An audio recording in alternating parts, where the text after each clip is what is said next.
தமிழகம் புதுவையில் 10ஆம் வகுப்பு தேர்வு முடிவுகள் வெளியீடு. விருதுநகரைச் சேர்ந்த சிவக்குமார், ராசிபுரம் பள்ளி மாணவி பிரேமசுதா ஆகிய இருவர் 499 மதிப்பெண்களுடன் முதலிடம்.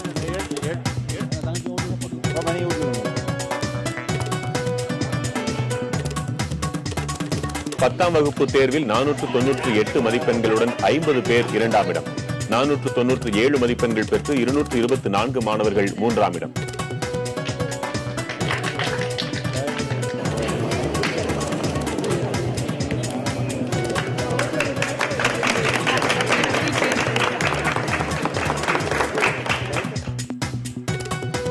பத்தாம் வகுப்பு தேர்வில் 93.6% மாணவ மாணவியர் தேர்ச்சி. வழக்கம் போல மாணவர்களை காட்டிலும் மாணவியரே அதிக அளவில் தேர்ச்சி பெற்றனர்.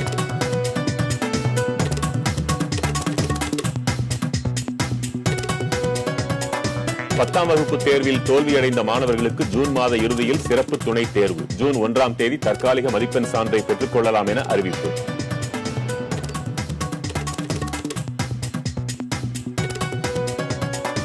நாளை முதல் ஜூன் 6ஆம் தேதி வரை மருத்துவ படிப்புகளுக்கு விண்ணப்பிக்கலாம். இன்று நண்பகல் 12 மணி முதல் ஆன்லைன் மூலம் விண்ணப்பிக்கலாம் என்றும் அறிவிப்பு.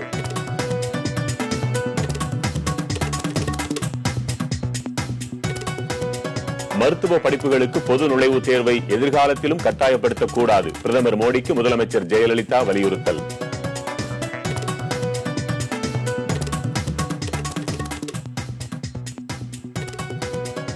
திருப்பரங்குன்றம் தொகுதி அதிமுக சட்டமன்ற உறுப்பினர் சீனிவேல் காலமானார். உடல்நலக் குறைவு காரணமாக தனியார் மருத்துவமனையில் உயிர் பிரிந்தது.